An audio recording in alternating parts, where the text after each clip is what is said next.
Good day, everybody. I just want to share a few thoughts with you, and that has to do with the voice of God, how to hear the voice of God. Now, people in all nations, in all race, in all languages of the world have heard the voice of God.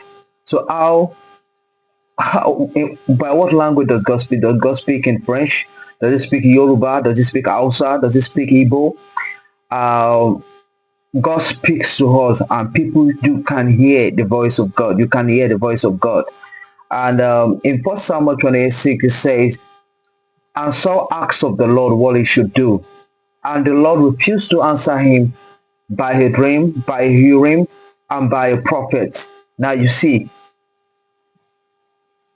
Saul prayed to God and asked God what he should do, but God refused to speak to him. So this scripture automatically gives us an understanding that if you pray to God, you should hear from God.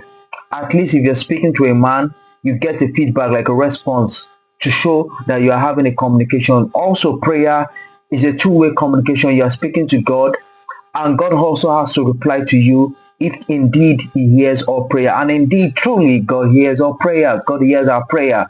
So I want to give to you to understand that every time you pray, you are not meant to pray over and over and over and over. Praying at one time is just more than enough for you to hear the voice of God. Because the scripture says that before you come to me, I know what you need.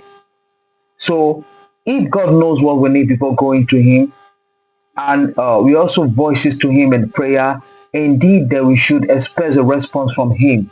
But a lot of people today do not know how to hear the voice of God. So in my next series, I'll be teaching you on how to hear the voice of God. Goodbye.